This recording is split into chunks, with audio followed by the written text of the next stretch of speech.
you all sitting comfortably? Then I'll begin. Once upon a time, in the heart of Buckinghamshire, a very magical place existed called Thriftwood. The onset of the winter had left a thick carpet of leaves on the forest floor, and squirrels darted in and out of the branches searching for acorns, a feast for them on a cold winter's evening. The first snowflakes of winter had begun to fall from the dark evening sky. They glistened and twinkled like diamonds on the pine-scented Christmas trees. Thriftwood fell silent, and soon all the paths were covered in snow. Deep in the heart of the woodland stood a thatched cottage. It was the home of the forester.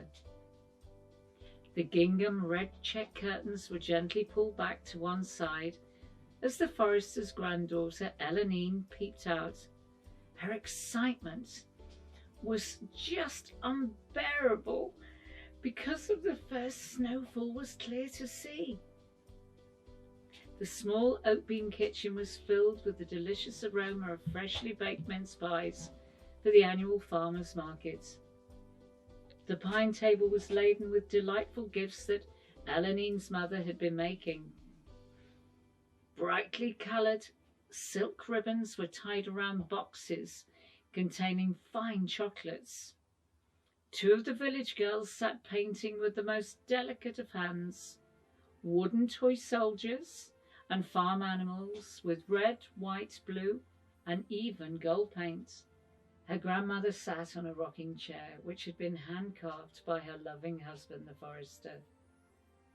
Logs were burning on the open fire, and many different images could be seen dancing in the flames. Her eyes were firmly fixed.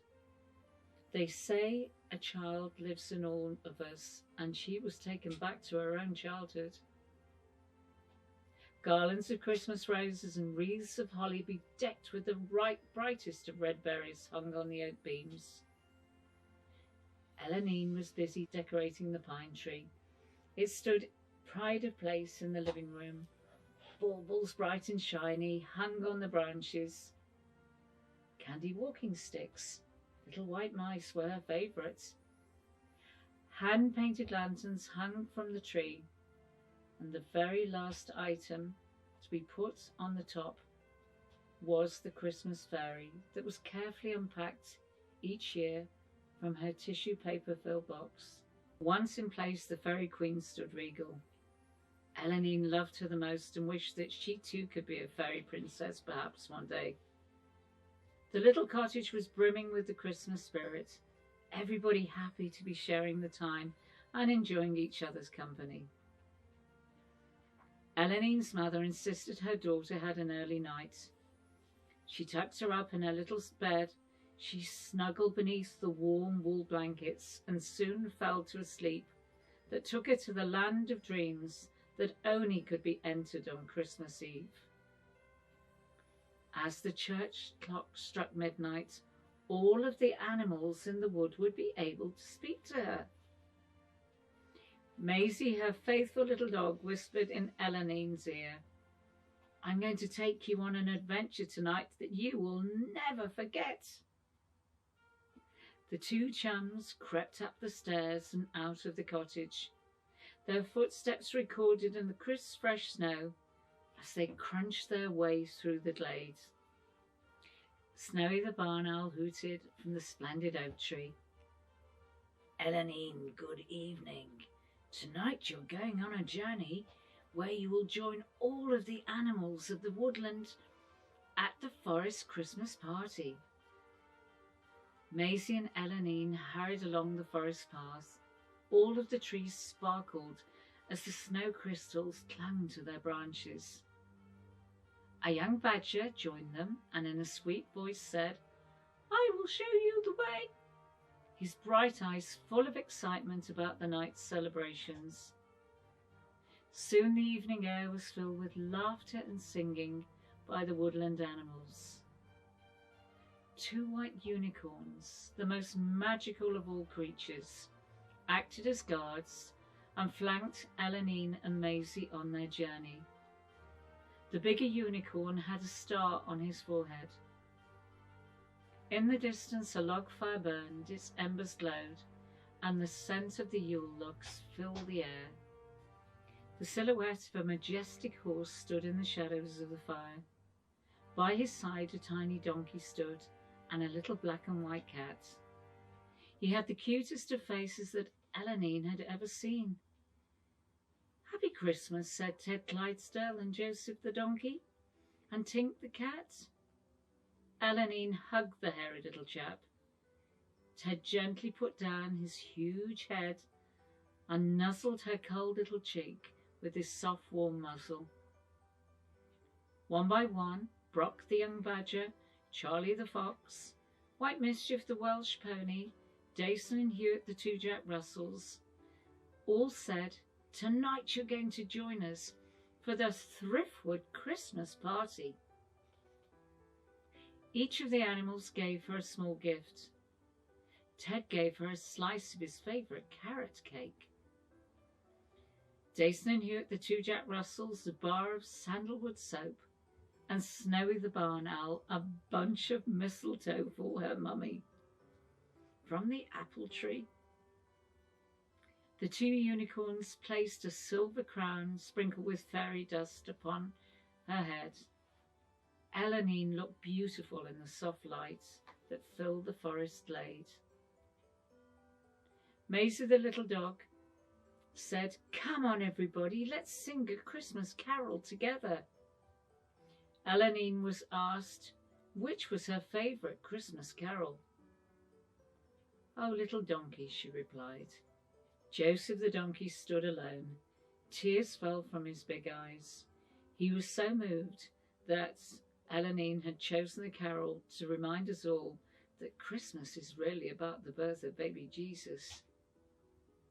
The singing was led by Hewitt the Jack Russell, and all the woodland creatures who lived in Thriftwood joined in the carol. This truly was the real spirit of Christmas.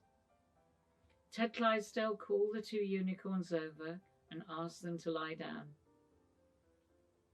"Elenine, you must return home now." Carefully she climbed onto the big unicorn's back. He was called Caraval. Maisie and Tink, the little black and white cat, snuggled up close behind her and held on tight. Elenine looked back one last time. "Goodbye, my friends, and thank you for the most perfect Christmas gift of all, to share time with one's loved ones." Her heart was filled with love and happiness as the unicorns made their way back to the small cottage where she lived. On arrival, they knelt down and put her safely by the garden gate. The unicorns gave her one last gift, a small tin box that had a julep horse's miniature of Ted the Clydesdale as a young foal. The two gentle bees spoke.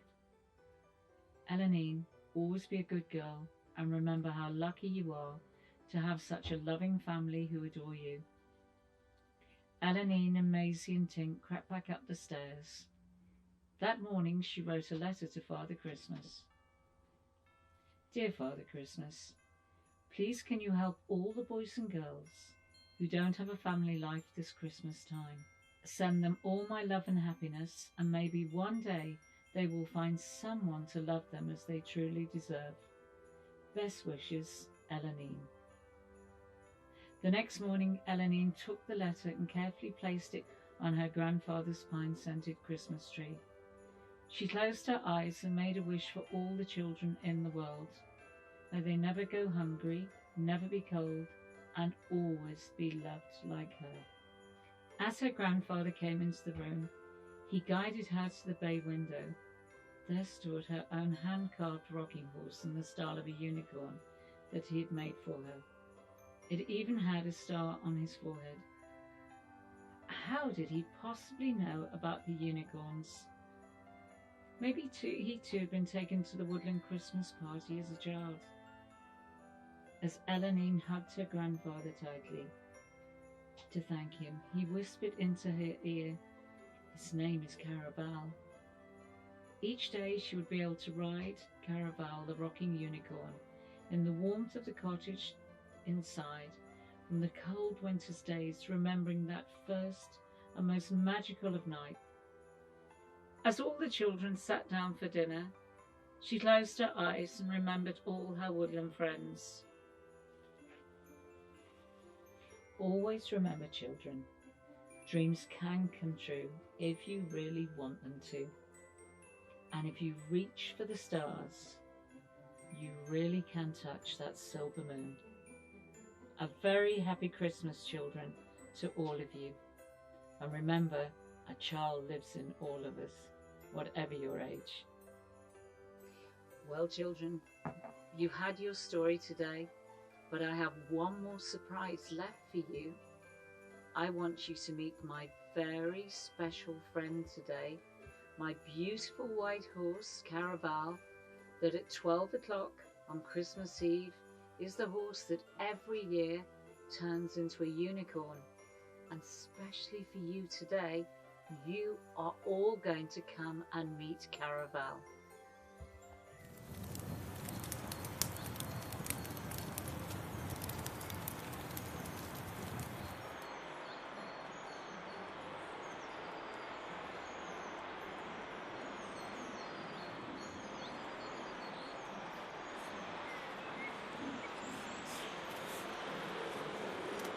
Well, hello children.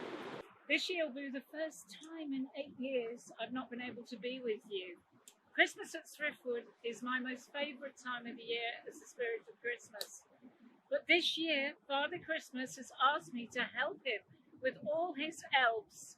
And I'm going to be going with Caraval now because, as you know, tonight, when the clock strikes midnight, he will turn into a magical unicorn.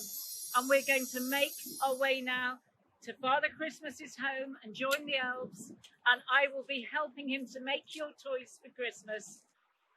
So I wish you well, and I wish you all a very, very happy Christmas time, and much peace and much love from Caraval and I.